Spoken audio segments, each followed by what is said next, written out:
Hello, everyone. Welcome to Mergen's virtual roundtable, Faking It Helps No One. I am Jamie Thomason. I am a simulation specialist and a learning partner here at Mergen. I am joined by my esteemed colleague, Whitney Smith, and we are so excited to have our featured guest speaker, Angela Nino, CFI, founder and CEO of Empathic Workplace. I am so excited to be on this roundtable discussion today. I absolutely love working with Mergen, and I love the opportunity to talk about empathy.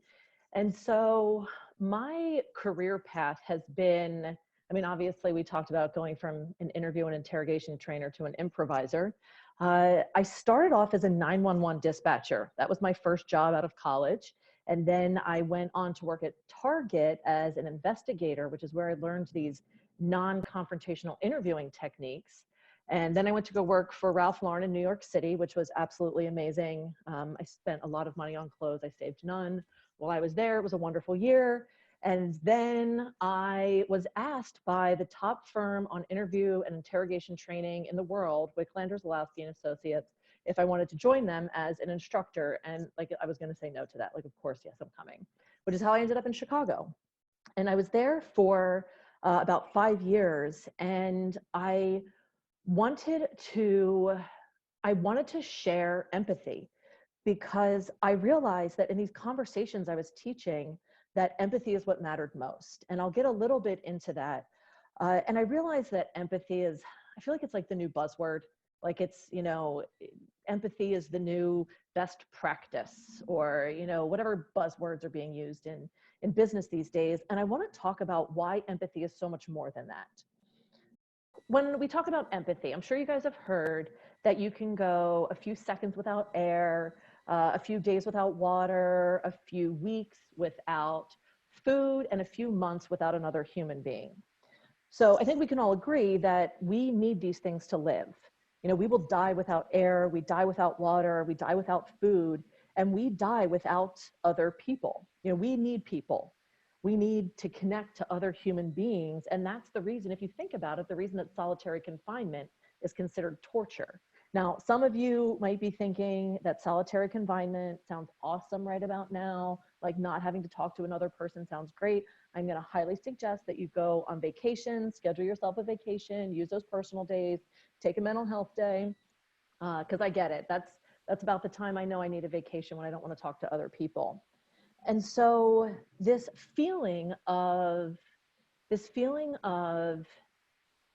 the opposite of, that connection feeling, that disconnection, is called shame.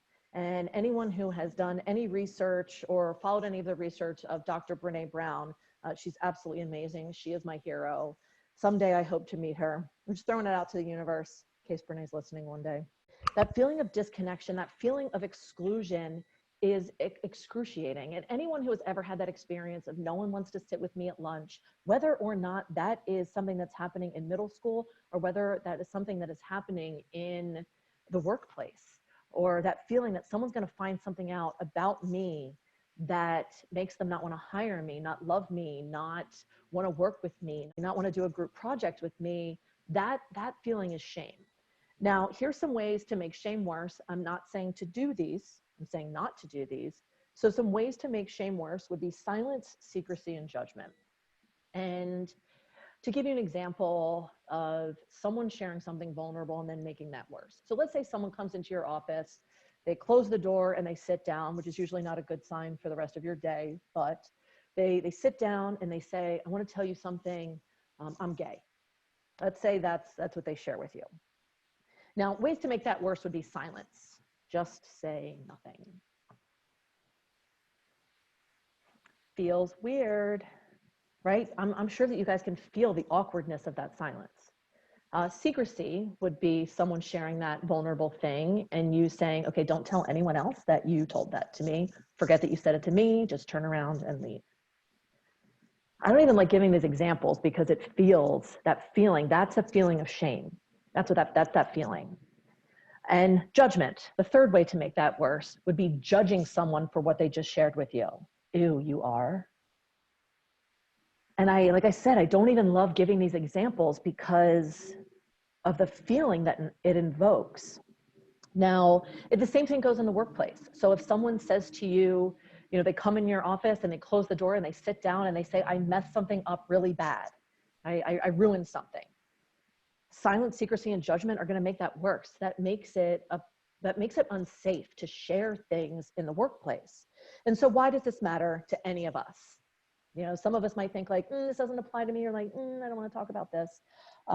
Because shame is highly correlated with violence, with aggression, with bullying, as well as addiction, depression, suicide, eating disorders, like pretty much everything that's not great is associated with shame.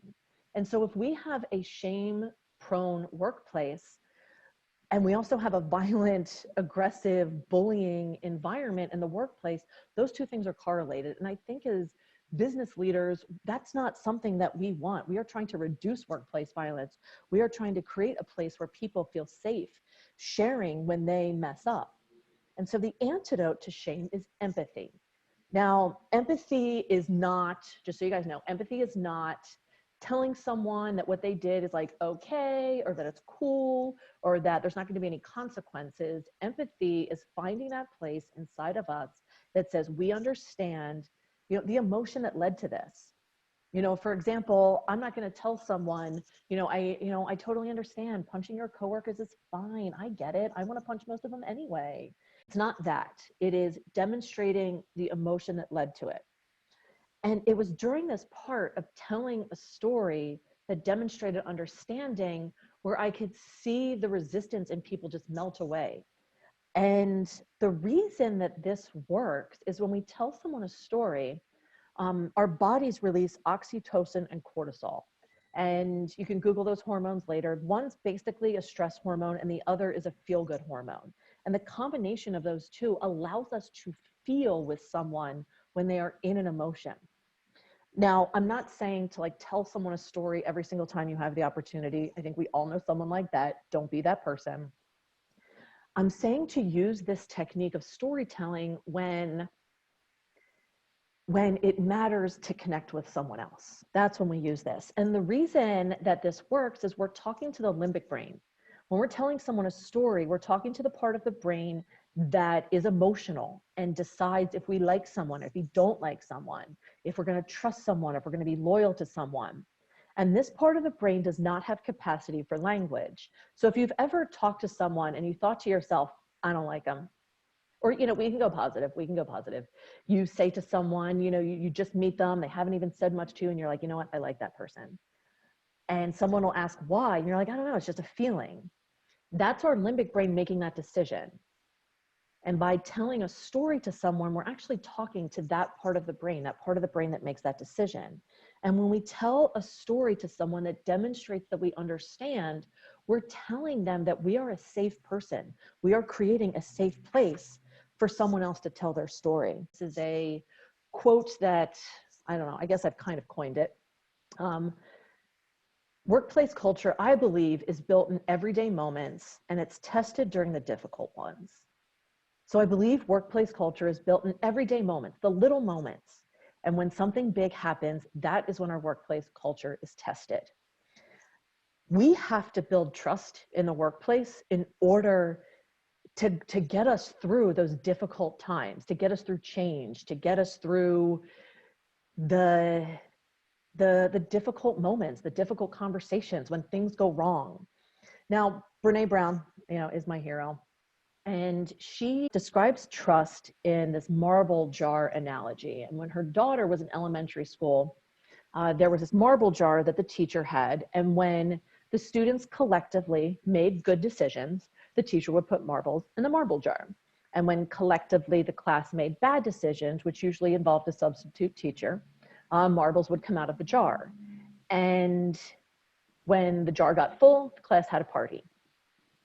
So trust is built the same way. In little moments built over time, that jar is full. And that is exactly the way trust works. And that's exactly the way our workplace culture works. We can't just stick a sign on the wall and say, this is who we are. We have to demonstrate that in little moments every day. And then when something goes wrong, when someone messes up, that's when our culture is tested. And being able to navigate those difficult conversations is huge. So if we are going into these difficult conversations and we are using shame, there's likely finger pointing, it's excuse driven, people are afraid to talk about messing up. There's usually meetings that happen after the meetings, people don't feel safe. And the definition of blame is really the discharging of pain and discomfort. If there's a blaming environment, that means that people don't feel safe or don't know how. Usually if they don't feel safe, they're afraid to take accountability for messing something up. So if we need empathy the same way that we need food and that we need water and that we need air, we let people breathe at work, we let people take water breaks at work. We don't deny them water. We don't deny them food. Why are we denying something that they need to live and thrive? It is essential to demonstrate empathy for a business to survive and to thrive. And so as the CEO of Empathic Workplace, I need to be amazing at empathy. I can't be mediocre at this. And my empathy skills are tested often, getting into, resolving conflict with my business partners, resolving conflict in negotiations, resolving conflict, just in my personal life. It's something that I need to be good at, and also something that I know that I need to practice. It's kind of like yoga. I can't go to like one yoga class or read a book about yoga and like now all of a sudden I'm good at it. And I wanted something that was going to be real. And it wasn't going to be like role play. I'm not a big fan of role play at work, and I'm an improviser. I'm an actress. I love putting on a show. I've never met a microphone I didn't like. And still I was finding difficulty with online training. I was finding difficulty with role playing and a place where I could safely embrace imperfection, because I've battled with perfectionism my entire life. And being able to practice, have this like authentic rehearsal and practice imperfection and embrace that, I didn't find a whole lot out there. And so I'm not great at technology. I don't have Snapchat.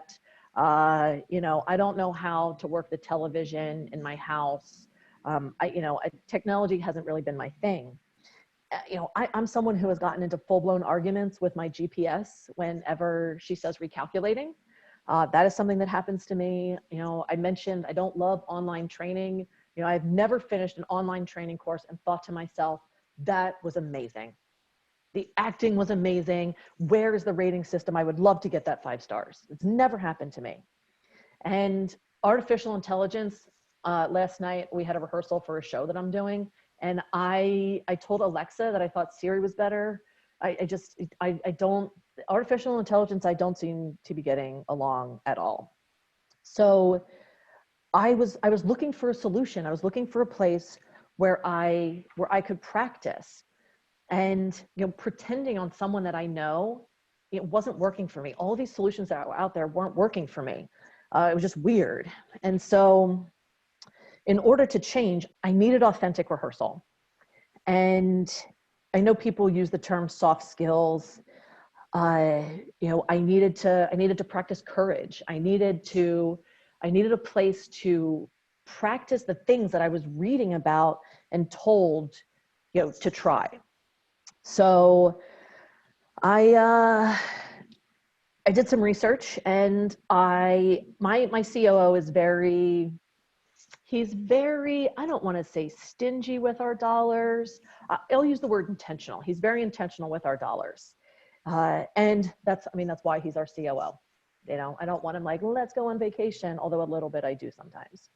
And so as I was researching training programs, I found one that after this soft skills training was used, leaders reported a 49% increase in their soft skills. So they self-reported 49% increase, which is cool. Of course, after, I watch a TED Talk, I think I'm better at everything that's on that TED Talk. The thing that I really liked about this training that I was looking into was observers also saw a 49% increase. And so I did a little bit more digging, and I found out that for every $1,100 spent, there was a $4,000 ROI. And I wasn't 100% sure if that was good. So I did check with my COO, and he said that that was good. And I was allowed to invest in this training. And now for the longest time, immersion was my secret weapon.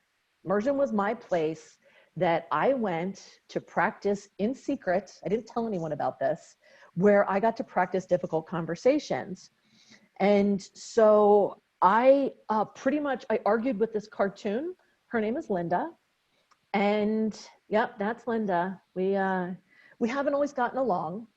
And I do see the irony in telling you that I wanted something real, and that in order to get that, I'm arguing with a cartoon. This is not lost on me. This is not lost on me. And the only reason I even really came out about the fact that I was using this software is I had done a Disrupt HR talk in Madison, Wisconsin, and it went wonderful. It was great. And then I was asked to be a backup for Milwaukee. And I was like, great, I'm not going to have to plan anything. And then I got called on to be the backup. And the producer asked me if I could talk about technology. And I told you guys, I don't even have Snapchat. So the only way I was able to talk about technology was to talk about my experience with Mersion. Now, I'm thinking, instead of just telling you guys about how great it has been for me to use this software, I'm going to embrace some vulnerability. And if y'all are okay with it, I would like to show you how I have practiced difficult conversations with Linda. This is the first time I'm doing this with an audience. My last video is hidden in the YouTube world. It's unsearchable.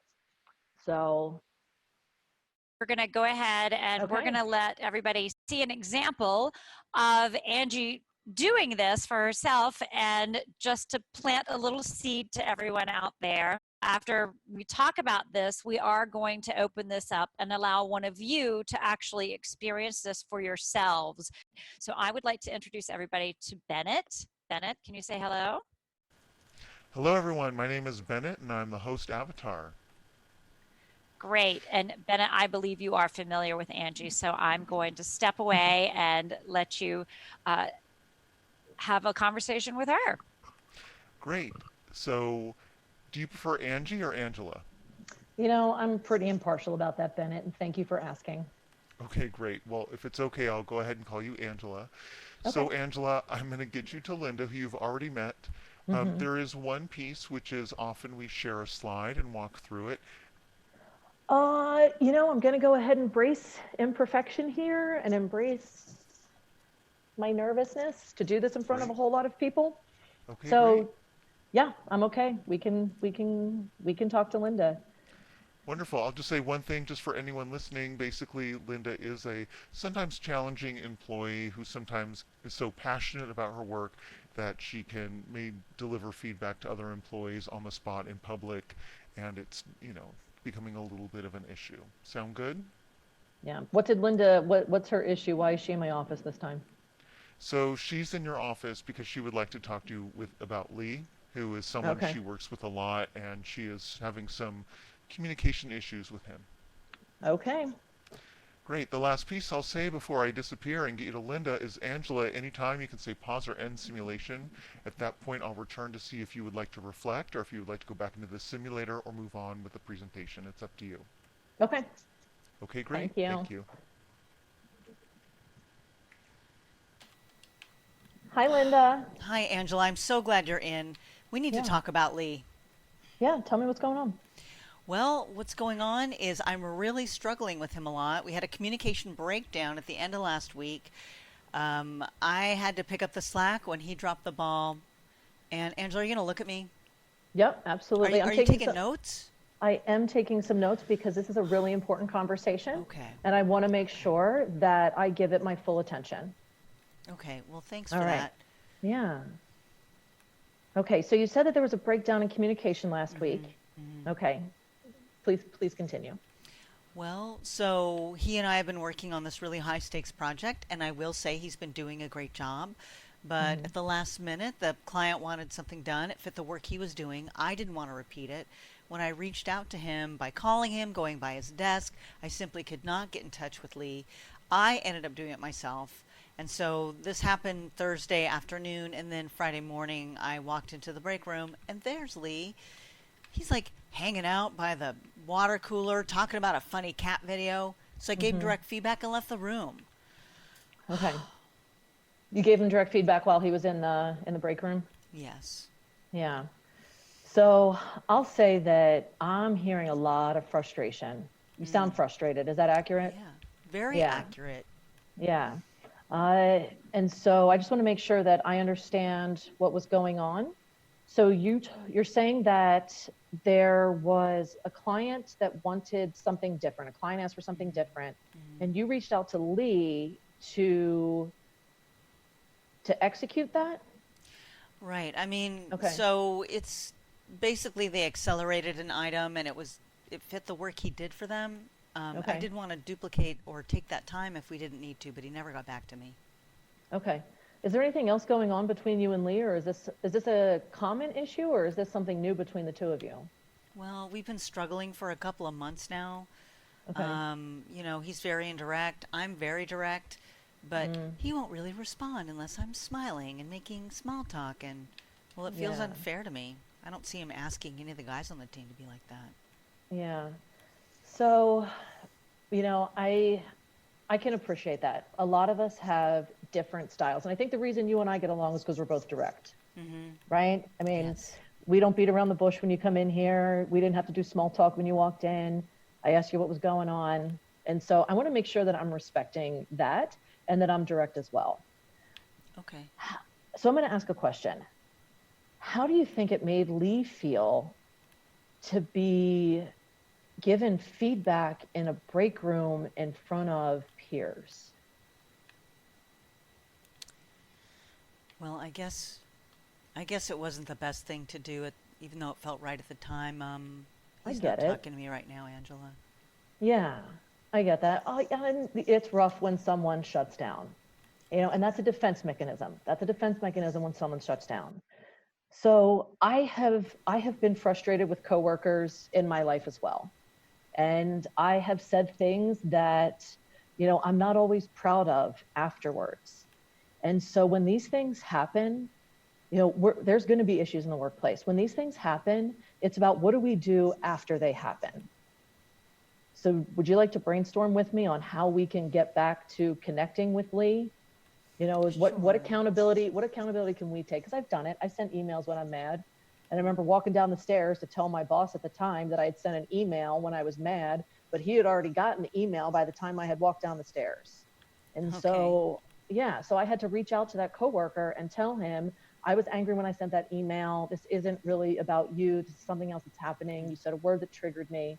And so how can we resolve this with Lee? I trust you. You're a smart person. Right. Well, I mean, the first thing I guess is maybe I should apologize. I mean, for giving him that feedback in the break room. He's not talking to me, so I could. The other thing I'd like to do is see if maybe I can figure out what's going to make him happy at work, comfortable communicating, because what we're doing right now isn't working. Yeah. And if that's something you'd like me to be a part of, I'm willing to do that. If you'd like to have a conversation, the three of us, and I can be there to back you up and also back Lee up, because I think we all ultimately have the same goal, which is to make our clients happy and to also enjoy our workspace. Yeah. So we can figure that out together. That would be really great, Angela. That would be really helpful. All right. Well, thank you so much for coming in today. All right. I think end simulation. Man, that girl stresses me out. Nice job, Angela. So this is Thank where we you. would do reflection. So let me know what you'd like to do next. You know what, Bennett? How about we let Angela share a little bit about that experience and talk about how it works and why it works, because I would like to then open it up. Once we'll give everybody a little peek behind the curtain, and we'll see if somebody might want to jump in and experience this for themselves. And I would love to let them have that full experience, and we'll do the feedback at that point, if that works. Yeah, it's such a habit to go right into feedback mode after, like, I like need to like talk to someone about, how you like call your friend. It's like I need to call my friend. So I remember But when that's I, why I thought, because it yeah, would be a nice, instead of, because we yeah, usually have Bennett do that, but I thought, yeah, let's open it up and actually let that conversation be with our fabulous panelists and attendees that absolutely, have joined us absolutely, today. So I'm going to go ahead and go yeah. back to your And I, slides for a moment. yeah, and I do want to talk about why this is, what my experience is like in this, because I remember the first moment that, Linda appeared, there was this moment of like, not, it's a moment, it is such a brief moment of like, am I going to take this seriously? Like, what if I ask Linda, what sound does a turtle make? Like, what if I say something weird to her? Um, and it's like my unconscious brain and my conscious brain smear. It's like, I know that what I'm looking at is not real. So that's like the smear of reality. The person on the other end is real and talking to me in real time. And so it is real enough for me to take it seriously and pretend enough for me to feel safe practicing, and that I'm not going to hurt this cartoon's feelings. So it it allows me to use like the emotional side of my brain and the cognitive side of my brain, and it feels real. It doesn't feel fake. We titled this presentation "Faking It Helps No One." That was the name of the presentation that I gave for Disrupt HR, because being fake doesn't help me get better. I wanted something real, and I found that with, I feel crazy calling with Linda because I know that she is a fake person. Um, so yeah, it turns out that arguing with a cartoon has definitely benefited me in difficult conversations. And we love the message that you're sharing. And I would really love to open it up to anyone. If there are any questions or comments, anything you'd like to discuss just about Angela's talk up to this point and what she was sharing with us, if there's anybody that wants to comment on that or has questions about that, please go ahead and put that in the chat. I'm happy to even open up your mic so you can speak freely if you would like. Otherwise, I am move into a little bit of that peek behind the curtain that I alluded to in terms of why we do what we do and have created this safe space to practice these challenging conversations. And this slide just gives a sort of an overview of what Angela was talking about in terms of that role play back and forth with humans and how it can be a little uncomfortable because you have that social construct with someone that you're familiar with, or they may even remind you of someone, and it's hard to really dissolve that and buy into it. And the research shows that by utilizing the avatars, the learner actually does immerse themselves deeper into the experience. Not to mention the fact it's not very scalable. It costs a lot to bring people together. It's very expensive, but obviously if done correctly and well, it can be empathetic and intelligent. Technology, on the other side, is very scalable, but it's not really empathetic. It's not intelligent. There's no way to have that true, authentic conversation without that human in the loop. And so that's why we found that middle ground comes together as the simulations that we've created. And the way that we do that is by that human in the loop that I alluded to, which we call a simulation specialist. So that simulation specialist works in conjunction with driving that artificial intelligence to provide the avatars in customized environments, delivering customized scenarios for the learner. And so now that you've got a little understanding of how it works, we're going to open it up and let somebody else, well, you don't even have to do something new. We're going to let you have a shot at, oh, wait, we do have a question. Is there an evaluation or assessment mechanism in the scenario? We do have the ability to, and actually, Carrie, would you be up for being our volunteer possibly? And it's okay. I'm going to open up the chat and see who kind of raises their hand. If anybody wants to participate, it's really fun. There really is. And Carrie raised her hand. Woohoo! All right. We're going to let Carrie actually pop in. I'm going to let you experience this, and you'll get to experience what that debrief is like. And then afterwards, we can speak a little bit more about what we provide in terms of feedback and assessment as well. Carrie, do you happen to have a camera that you could turn on? Um, I do, yeah. Just let me just That would be great because, in a bit of a public place. So oh, no, that's great. We would have our host Bennett, who you met, who would actually talk you through this scenario. I'm just going to review it before I hand you over to Bennett, okay? So one of your employees, Linda, who you've already seen, is generally effective. She's smart, she's dedicated, she's passionate about her work. She's responded with some hostility towards some of her team members. You've witnessed it in some meetings, and you've heard that she loses her patience with her colleague Lee when trying to solve problems quickly.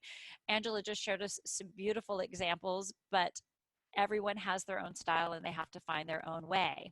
So you can use strategies like actively listening to her concerns, demonstrate understanding, ask open-ended questions to learn more about the situation, check that she understands how her behavior affects those other team members, and motivate her to take those concrete steps to improve interactions with her peers.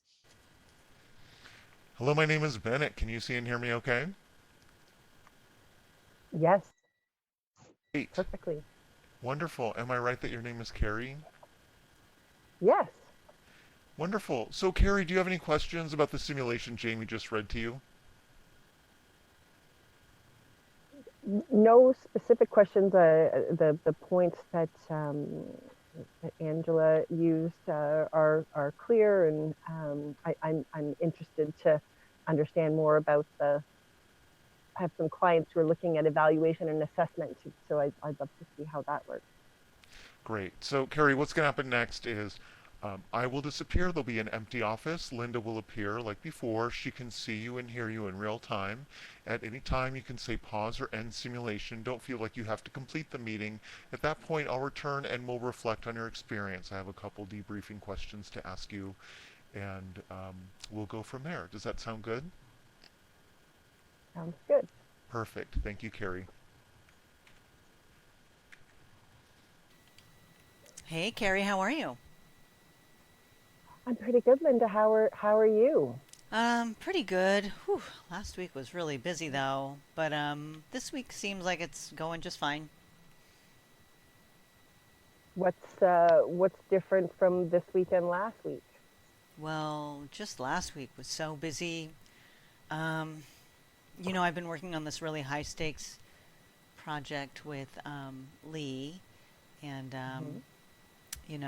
this McManus is this high stakes client. I see you looking down. Are you writing something down or?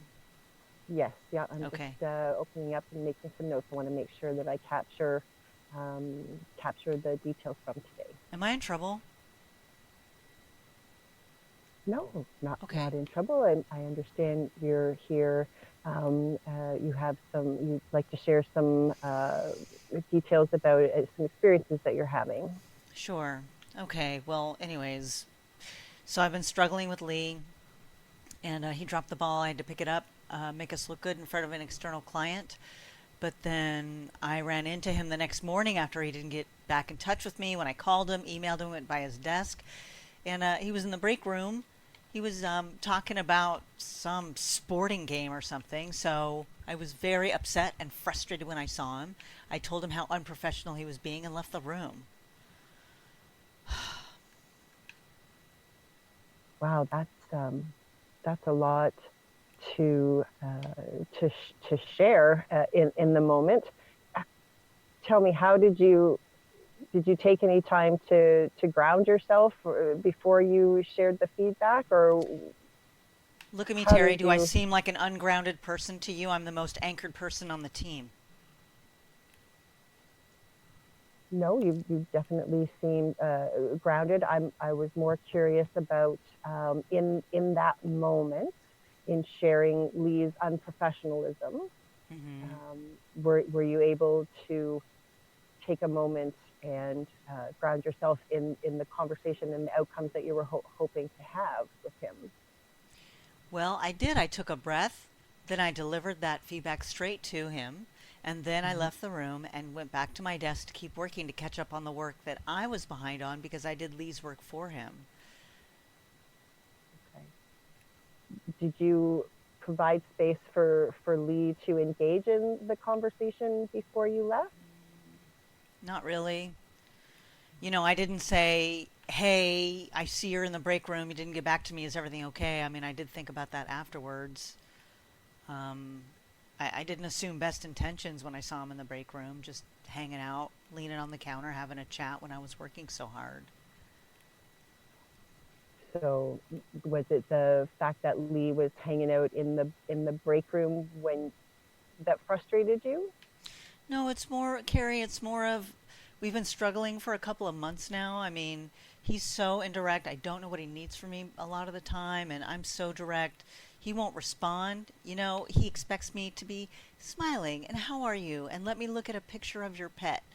It's not my style, and I don't see him asking any of the guys to be smiley and chit chatty. It just feels unfair to me. So you notice a difference in Lee's expectations of other peers, males in particular, Yes, versus yourself. absolutely. That would be frustrating to observe that. Do you have an opportunity to find Lee after the break room experience or a moment? Well, so this morning I've gone by Lee's desk a couple of times, and Mm. he apparently is not talking to me.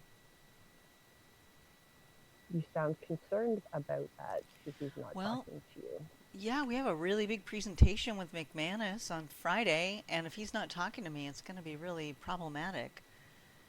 Plus, honestly, I would like it if we were both able to communicate better, and frankly, I don't even know how to fix that at this point. Well, it sounds like you both share some of share the risk and some of the reward from this upcoming presentation. Yeah. Is there an opportunity to meet each other in the shared risk and reward? Well, I mean, if he's not talking to me, it's really hard for me to do much moving forward. How might we break down that barrier and get him talking to you? Is there anything that you can think of that might start the converse, get you talking again? Well, I guess I could reach out to him and say that I could see that approaching him that way in the break room was not the best thing to do, and that it may have possibly embarrassed him, and that I'm sorry. And then to see if he'll meet with me to figure out how we can communicate better. That sounds like a great first step. How might you start that? Well, I mean, I guess I could send him an email or Hmm. I don't know. He's not talking to me right now, so I don't really want to call him or go by his desk, but maybe just to start out with an email, or I don't know. Carrie, if you want to reach out to him and try to talk to him to see if he'll meet with me. Well, that certainly could be an approach. And the email would be a great kind of you taking the first step in a space that you're comfortable with. And certainly as Lee responds or doesn't respond, then perhaps maybe we could look at how a meeting with the three of us could work, and we could look at what were some of those outcomes, and maybe use that as an opportunity to get to where's the shared risk and where's the shared outcomes that we could all benefit from.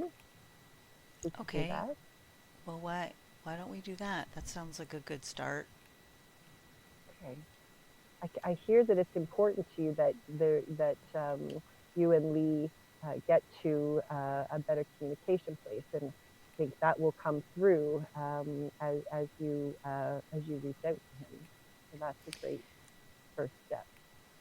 Great. Well, I hope so. I hope he responds. I would like to repair this relationship so that we can be more productive and happy at work. Yeah. And just from a response perspective, how much time might you give Lee to respond? Well, what do you think? I mean, maybe I'll see if he might feel comfortable meeting this afternoon or tomorrow morning. I mean, I want to make sure we have enough time to work on our presentation, but I also want to make sure I give him enough time. He's clearly upset at me. Exactly. So I think providing him with a couple of options for the timeliness and keeping in mind that you do have a deadline.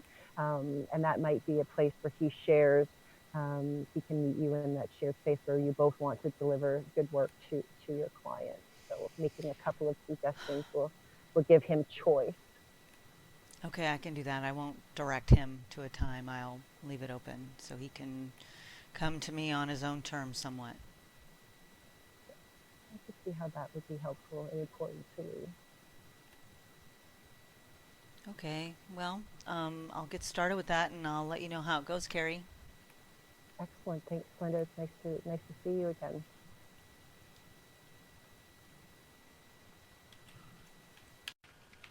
Nice job, Carrie.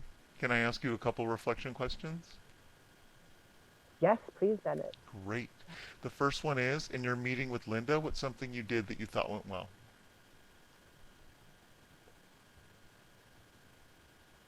I feel like I worked very hard to make her feel heard and overcome the initial thought that she had asked me, am I in trouble? Mm-hmm. And so trying to make her feel heard and not in trouble. Mm-hmm. Yes. You know, you did a really nice job of listening to Linda. She did have concerns. You asked her open-ended questions and uncovered more information. And you also got her really taking those next steps with Lee about trying to repair that relationship. And she also knows that she can reach out to you if she needs any assistance with that, which she very well may need, depending on how it goes with Lee. Great. And if you were going to do it again, what's something you might do differently? Um,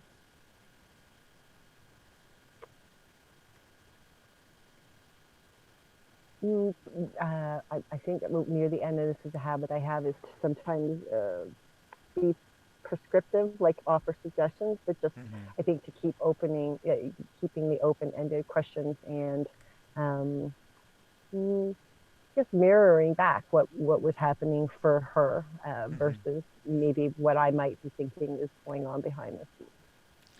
That's a great insight. And in addition, something that I observed is really making sure it lands with Linda how this behavior is impacting Lee and the team. My sense is she may not have gotten the impact of that. And who knows, after this meeting, she might march right over to Lee's desk and maybe deliver more feedback. Or I just didn't get the sense that she was Mm, aware of how serious this is and how important it right. is. Okay. So asking, kind of bringing her to realize that this does have an impact on Lee Certainly, I mean, and the team. mhm. You were definitely building those steps, and it was in there. It's just Mm, as I was observing Linda, I didn't know how much it was landing. So just really making sure that that's an important piece of it. okay. Thank you. Great. Well, thank you so much, Carrie. Thank you for doing this in front of everyone in the webinar. It was really nice to meet you. Nice to meet you too, Bennett. Thank you so much, Carrie. We really appreciate you doing that. That was So, do fun. you mind just sharing how that felt?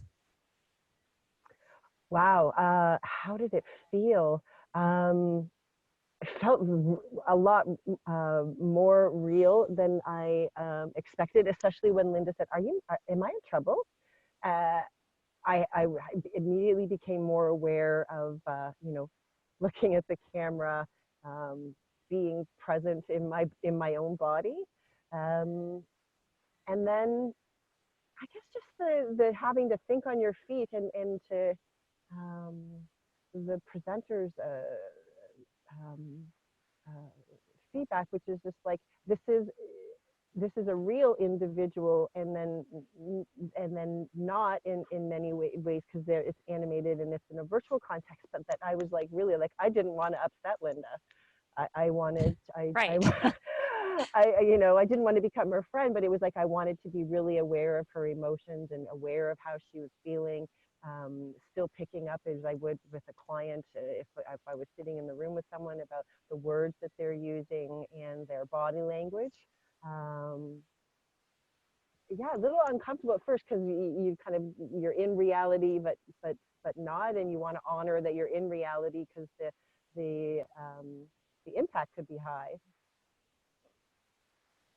Yeah, it's an interesting thing, and that's why I said it's one thing to talk about it or even observe someone else doing it, but to really get in it, you realize that even though, as Angie likes to put it, you're talking to a cartoon, it makes you sweat, and that's how you learn. Yeah, like Is again, I you was know, I was like in my body, so I am you know, when you go through something now, I'm like, oh, here's a couple of ways in which I could see this working with some other clients. So thanks for letting me participate. Thank you. We so appreciate you being brave and jumping in there like that. And so you got to observe, and I know you had asked about feedback, and so I moved that over so that all the attendees could see that answer as well. And as everyone saw, we do that immediate sort of just reflection at the end, but there is a lot more that we can do, that we work with you organizationally to determine what those measures of success are and how we get that feedback to you. So Angela, Jamie, I'm going to turn it back yeah. over to you. So I will say that I wasn't expecting this. The second aspect is when Merjan sent me a link to the video of myself doing this. And right.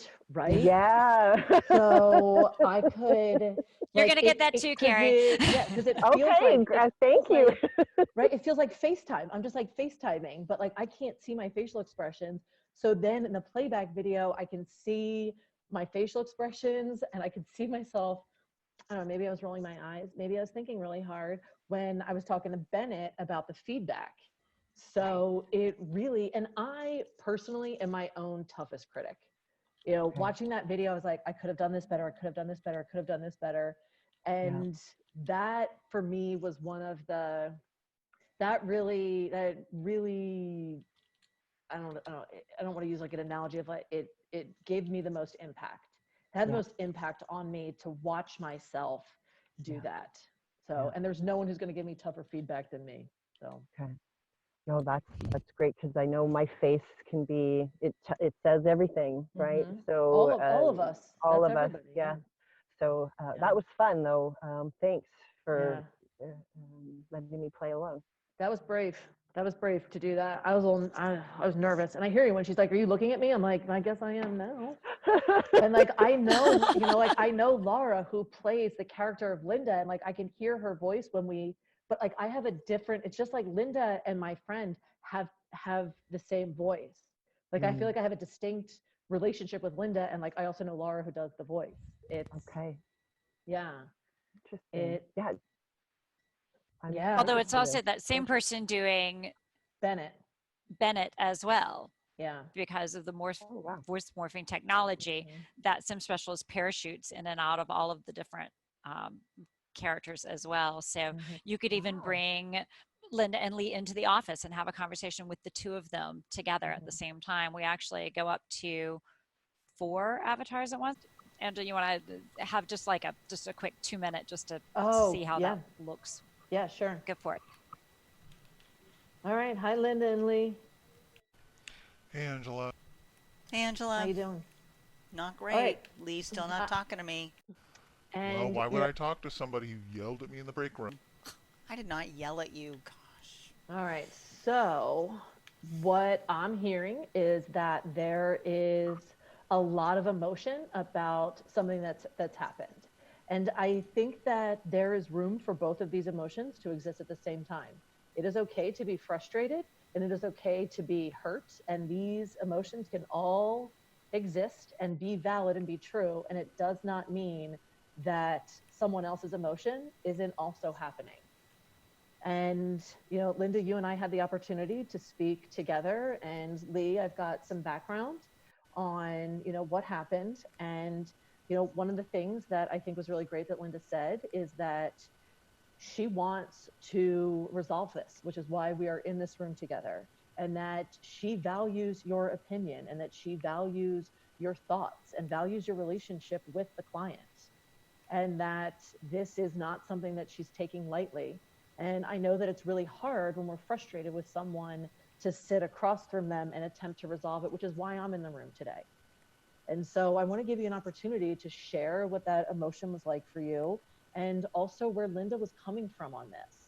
And the thing that I think matters right now for the relationship and for our clients and for, all of us in this room is, where do we go from here? Conflict is going to happen. And to think that we are going to go through our work lives without any conflict that's a dream. That's a dream. So how do we want to resolve this? Where are we taking accountability for our actions? And what do we need from the other person? I know in this company, we talk about assuming positive intent. We also have to recognize that sometimes our intent and the impact can be very different. And so I want to give you both an opportunity to talk about what that looks like, and what your contributions are going to be and what we're going to take ownership of. I am going to interrupt you right there, Lee and Linda. You're going to have to finish this conversation at another time. Ladies and gentlemen, we are at the end of our hour together, and I am happy to stay on for further questions. I'm sure Angie is as well. But right now, I want to take time to thank everyone for joining us today and give a special thanks to Angela Nino, CFI, founder and CEO of Empathic Workplace, for joining us and sharing her insight with all of us today for Faking It Helps No One. We are super excited for this partnership. A very special thank you to Carrie for jumping in and braving a new experience with us today. We really appreciate everyone's time, and I hope to see all of you at our next Immersion Virtual Roundtable. Have a great day, everybody. Bye-bye.